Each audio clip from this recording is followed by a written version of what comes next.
Hello friends, welcome back once again. Friends, nucleic अम्ल या polynucleotide polynucleotide polynucleotide की श्रृंखला की चर्चा, श्रृंखला की संरचना की चर्चा करेंगे। ठीक है, मतलब क्या न्यूक्लिक अम्ल या उसे को पॉलीन्यूक्लियोटाइड कहिए, इनकी श्रृंखला कैसे बनती है, उनकी संरचनाओं पर हमें आज की क्लास में चर्चा कर लिया। तो जानेंगे न्यूक्लिक अम्ल और पॉलीन्यूक्लियोटाइड की संरचना की बात।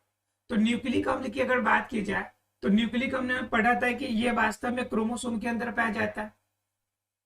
ठीक है, अब क्रोमोसोम्स का मतलब हो गया कि इसके अंदर क्या मिलेगा, हमें डीएनए मिलेगा। ये नहीं मिल रहा है जी। अब डीएनए के अंदर मेनली तो न्यूक्लिक अम्ल ही आपका अवेलेबल है और ये सभी किसमें, क्रोमोसोम्स के अंदर ही अवेलेबल है। तो सीधे शब्दों में हम कह सकते हैं कि क्रोमोसोम्स के अंदर वास्तव में या फिर जो डीएनए बनेंगे वो, या फिर सीधे हम कहेंगे कि ये सारी चीजें जो बनके तैयार होती है उनकी बेसिक चीजें क्या होती है। तो क्रोमोसोम्स की जो बेसिक चीजों की अगर बात करेंगे हम, तो उनमें तीन मुख्य रूप से बेसिक चीजें होती है। एक क्या होती है आपकी, एक तो सबसे बड़ी चीज इनके अंदर होती है कि ये किन बेसों से बना हुआ है, किन न्यूक्लिक बेसों से बना हुआ है, किन शर्करा से बना है, फॉस्फेट से बना है। तो क्रोमोसोम के अंदर अगर चर्चा करें तो क्रोमोसोम के अंदर दो तरह की चीजें हो सकती है, डीएनए होंगे, आरएनए होंगे। कुछ डीएनए वाले पार्ट हो जाते हैं, कुछ आरएनए वाले। डीएनए आरएनए में अगर इनकी संरचना की बात करेंगे तो सबकी संरचनाएं बनती है अलग अलग रूप में। डीएनए की संरचना की अगर बात करेंगे तो इनमें क्या क्या मिलेगा, डीएनए में आपको क्या क्या मिलेगा। तो डीएनए में तीन चीजें मिलेगी, एक तो शर्करा मिलेगा, शर्करा मिलेगा, उसके बाद क्या मिलेगा, फॉस्फेट मिलेगा, और क्या मिलेगा, न्यूक्लिक बेस, न्यूक्लिक बेस मिलेंगे। ये चीजें मिलती है मुख्य रूप से। आपका डीएनए जो बनेगा इसमें ही तीन चीज रहेंगी। अगर आरएनए का बात कीजिएगा तो आरएनए में भी सेम चीज है, शर्करा मिलेगा, फॉस्फेट मिलेगा, फॉस्फेट मिलेगा, और क्या मिलेगा आपका, न्यूक्लिक एसिड मिलेगा, न्यूक्लिक एसिड मिलेंगे। यही चीजें है ना, ये सारी चीजें मिलेंगी। अब क्या होता है कि इनके अंदर भी, अब यहाँ पे देखिए, यहाँ पे जो शर्करा डीएनए के अंदर पाया जाएगा ये डीऑक्सी शर्करा मिलेगा। ऐसा शर्करा होगा डीऑक्सी शर्करा, क्यों, क्योंकि डीएनए के अंदर है। ठीक है, उसके बाद अगर फॉस्फेट की बात कीजिएगा तो फॉस्फेट क्या बनाएगा, फॉस्फेट फास्फोरिक अम्ल बनाएगा। क्या बनाएगा, फास्फोरिक अम्ल, जिनके वजह से इनके अंदर क्या होगी, अम्लीयता आएगी। इसके बाद न्यूक्लिक बेस की बात कीजिएगा तो न्यूक्लिक बेस में दो चीजें आएंगी, एक प्यूरिन आएगा और एक क्या आएगा, पिरामिडिन आएगा। एक प्यूरिन और एक पिरामिडिन। प्यूरिन के अंदर एडेनिन और ग्वानिन, और पिरामिडिन के अंदर थाइमिन और साइटोसिन। उसके बाद यहाँ पे शर्करा आरएनए में बात कीजिएगा तो आरएनए में जो शर्करा मिलेंगी वो कैसे मिलेंगी, राइबोज शर्करा मिलेगी, राइबोज शर्करा मिलेगी। और क्या भाई, तो इनके अंदर फॉस्फेट मिलेगा, ये भी फास्फोरिक अम्ल के रूप में रहेगा, फास्फोरिक अम्ल मिलेगा।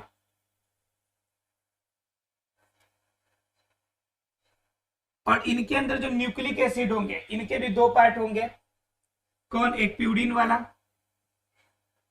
और दूसरा कौन सा, पिरामिडिन वाला।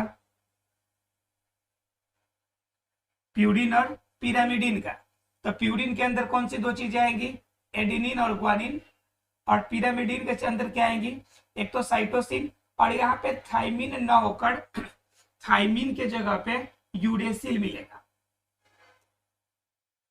थाइमिन की जगह पे हमें क्या मिलेगा, यहाँ पर यूरेसिल मिलेगा। जो आपका डीएनए के अंदर थाइमिन और साइटोसिन था, यहाँ पे थाइमिन और क्या मिलेगा, सॉरी यूरेसिल, साइटोसिन और क्या मिलेगा हमें, यूरेसिल मिलेगा। यहाँ पर थाइमिन जो है नहीं पाया जाता। क्लियर है। तो इस तरह से क्रोमोसोम के न्यूक्लिक जो अंदर आपका, अर्थात कि न्यूक्लिक एसिड के रूप में या फिर जो भी इनकी संरचना होगी आंतरिक रूप में, यह इस रूप में फैलती है या इस रूप में जाती है। अब क्या होता है कि इन्हीं बेस में एक और बेस पे हम लोग बांट देते हैं। एक और बेस पे क्या बांट देते हैं कि इनके मान लीजिए कि हमने प्यूरिन और पिरामिडिन के बेस पे बांटा। कभी कभी क्या होता है कि हाइड्रोजन बंध के आधार पे भी बांट सकते हैं हम लोग। किन के आधार पे? हाइड्रोजन बंध के आधार पे। हाइड्रोजन बंध के आधार पे। तो हाइड्रोजन बंध के आधार पे क्या, हाइड्रोजन बंध के आधार पे भी दो भागों में बांट सकते हैं हम लोग। एक तो होगा द्वि हाइड्रोजन बंध वाला, द्वि हाइड्रोजन बंध, और एक क्या हो जाएगा त्रियक हाइड्रोजन बंध H2 बॉन्ड, राइट। ये दो कंडीशन में हो जाएंगे। तो इसके अंदर द्वि हाइड्रोजन बंध में कौन आ जाएगा, इसमें आ जाएगा एडेनिन आ जाएगा, और कौन आएगा साइटोसिन आ जाएगा, और दूसरे तरफ कौन हो जाएगा आपका गुआनिन और थाइमिन। ठीक है, तो इस तरह से हाइड्रोजन बंध के आधार पर भी हम लोग जानते हैं कि हाइड्रोजन बंध के आधार पर भी हम क्या कर सकते हैं, इनके जो आपका न्यूक्लिक एसिड है इनको हम बांट सकते हैं, अलग अलग कर सकते हैं। अर्थात इस आधार में हम चाहे तो इस रूप में इसे बांट सकते हैं, और इस रूप में स्ट्रक्चर हमारा बनेगा कि क्रोमोसोम का स्ट्रक्चर बन के तैयार होगा। अब क्या होगा कि इनमें सारी चीजें फैक्चुअल चीजें हैं, यानी फैक्ट वाली चीजें, और जनरली फैक्ट वाली चीजों को याद करना थोड़ा सा मुश्किल हो जाता है कि इनके फैक्ट को हम याद रखेंगे तो कैसे याद रखेंगे। तो इनको याद करने का तरीका ये होता है कि इन्हें हम सॉर्ट कर ले और इन्हें क्या कर ले एक अरेंज वे में कर दे, ताकि आपके लिए क्या हो, समझना आसान हो और साथ ही साथ याद करना आसान।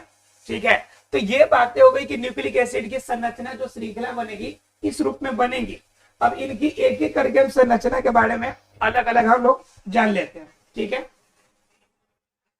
चलिए, मतलब ये थोड़ा सा इजी तरीका जिनसे आपको याद करने में आसानी हो, मतलब एक चार्ट की तरह बना देते हैं आपके लिए।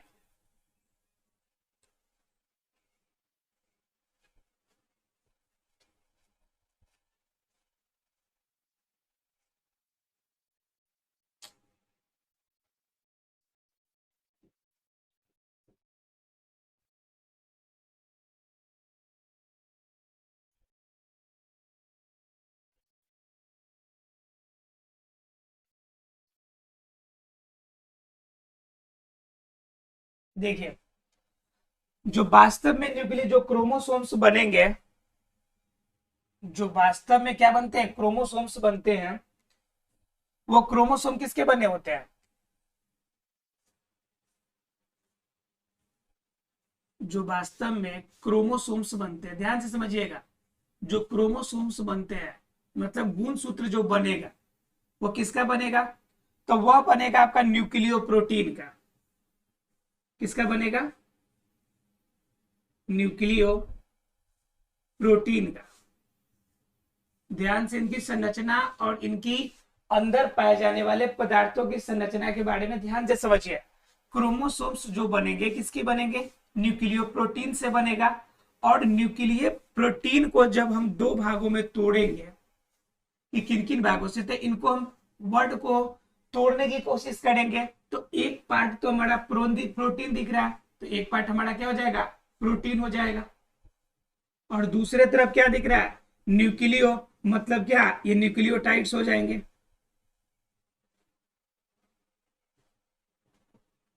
न्यूक्लियोटाइड्स हो जाएंगे। ठीक है, अब न्यूक्लियोटाइड्स की बात कीजिएगा तो ये दो भागों में बटेगा। फिर न्यूक्लियोटाइड्स कितने भागों में बटेगा, दो, एक डीएनए वाला और एक क्या मिलेगा, आरएनए का न्यूक्लियोटाइड। एक डीएनए का और एक क्या मिलेगा, आरएनए का न्यूक्लियोटाइड्स मिलेगा दो खंड में। आप प्रोटीन का बात कीजिएगा तो प्रोटीन में कौन सा प्रोटीन मिलेगा, तो हिस्टोन प्रोटीन मिलेगा। प्रोटीन कौन सा मिलेगा, हिस्टोन वाला। क्लियर।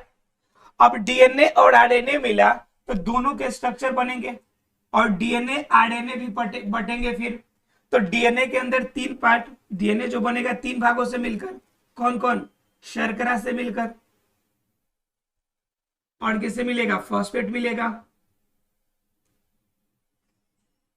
शर्करा मिलेगा, फॉस्फेट मिलेगा, और क्या मिलेगा भाई, तो ये न्यूक्लिक बेस मिलेगा, न्यूक्लिक बेस मिलेंगे। ठीक है, उसके बाद अगर आरएनए के अंदर देखिएगा तो आरएनए के अंदर भी ये सेम 3 पार्ट होंगे। क्या क्या मिलेगा आपको? शर्करा मिलेगा, शर्करा के बाद फॉस्फेट मतलब फास्फोरस, और यहाँ पे क्या आपका न्यूक्लिक बेस है, न्यूक्लिक बेस मिलेगा। क्लियर है? अब जरा ध्यान से देखिए, तो यहाँ पे जो शर्करा मिलेगा यह कौन सा शर्करा होगा इसके लिए? ये डीएनए में है इसलिए शर्करा डीऑक्सी हो जाएगा, डीऑक्सी राइबोस शर्करा। क्लियर? यहाँ पे जो फॉस्फेट है यह क्या बना लेगा? फास्फोरिक अम्ल बना लेगा। ये क्या बनाएगा? H2PO3। ठीक है, सूत्र याद रखिएगा, ये फास्फोरिक अम्ल बनाएगा, फास्फोरिक अम्ल बनाएगा। उसके बाद ये न्यूक्लिक बेस है, ये न्यूक्लिक बेस फिर नीचे जाकर 2 भागों में टूटेगा। एक आपका प्यूरिन होगा और दूसरा कौन सा होगा? पिरामिडिन होगा। प्यूरिन और क्या? पिरामिडिन। तो प्यूरिन के अंदर 2 भाग, कौन कौन? एक एडेनिन और जो दूसरा ग्वानिन। और पिरामिडिन के अंदर 2 चीजें, साइटोसिन और थाइमिन। देखिए, तो एक आपका पूरा पार्ट याद हो जाएगा, शर्करा डीऑक्सी फॉस्फेट आपका फास्फोरिक अम्ल, और न्यूक्लिक बेस में 2 प्यूरिन और पिरामिडिन, एडेनिन ग्वानिन और साइटोसिन और थाइमिन। ठीक इसी तरह से शर्करा में जाइएगा तो शर्करा भी क्या मिलेगा आपको? राइबोज शर्करा। क्या मिलेगा? राइबोज शर्करा। और आपका फॉस्फेट में क्या मिलेगा? वही फास्फोरिक अम्ल, फास्फोरिक अम्ल। और क्या मिलेगा? न्यूक्लिक बेस की अगर बात कीजिएगा तो न्यूक्लिक बेस के अंदर यहां भी 2 पार्ट होंगे, एक प्यूरिन वाला और दूसरा कौन सा? पिरामिडिन का, प्यूरिन और पिरामिडिन। लेकिन यहां पे क्या होगा? स्ट्रक्चर में परिवर्तन होगा।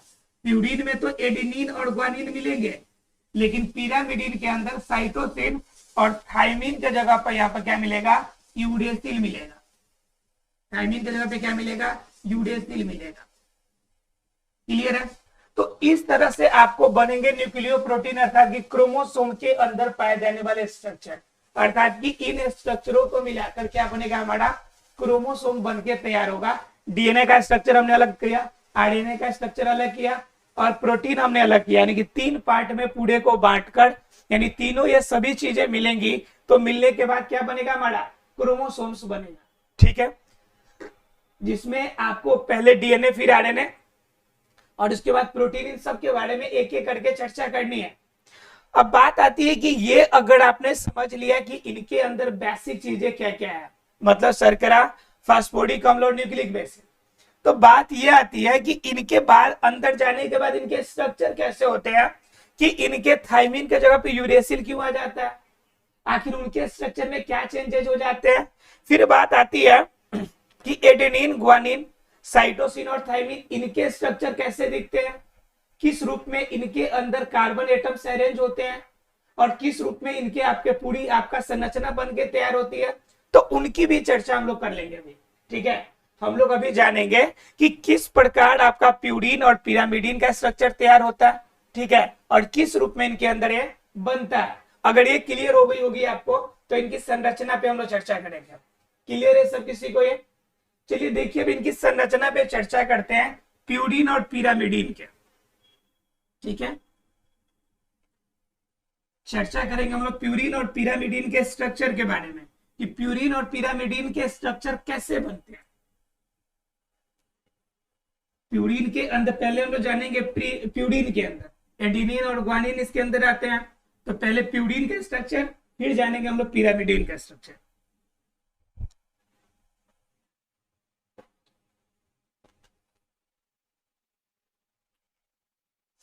देखिए,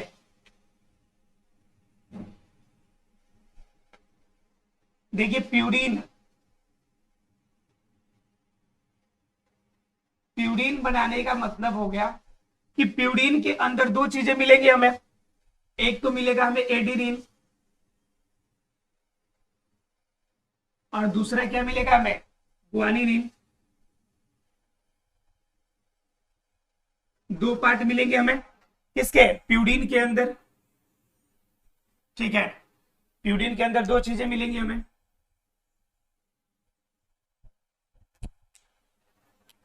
तो एडेनिन के स्ट्रक्चर कैसे बनेंगे, तो देखिए इसके बनाने का स्ट्रक्चर सिंपल तरीका, ये कार्बन होगा, कार्बन डबल बॉन्ड से बनेंगे। क्लियर, इस पहले कार्बन से एक कार्बन अटैच होगा और यहां से एक नाइट्रोजन का बेस निकलेगा। क्लियर है यहाँ पे। अब क्या होगा कि फिर यहां से नाइट्रोजन निकला तो इस कार्बन से भी एक नाइट्रोजन निकलेगा और इन दोनों नाइट्रोजन को कंट्रोल करने के लिए बीच में एक कार्बन आएंगे जो इन दोनों को कंट्रोल करेगा। अब सेम कंडीशन यहाँ पे कार्बन है तो इन कार्बन बॉन्ड को कंट्रोल करने के लिए दोनों तरफ नाइट्रोजन आएंगे। क्या आएंगे, दोनों तरफ नाइट्रोजन आएंगे और इन दोनों नाइट्रोजन को कंट्रोल करने के लिए फिर से क्या आने वाला है, कार्बन आने वाला। तो बेसिक स्ट्रक्चर तो ये बन गया हमारा। ठीक है, लेकिन अब क्या करना है कि एटम्स इनके पूरे करने के स्ट्रक्चर तैयार हो।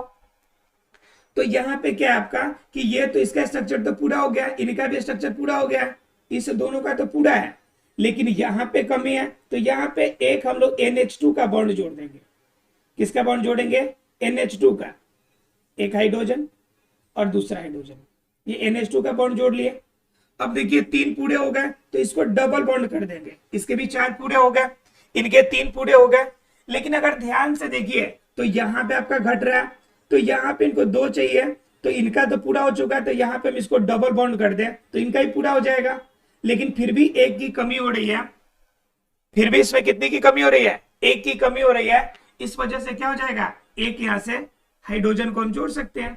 क्लियर, यहां तक क्लियर है।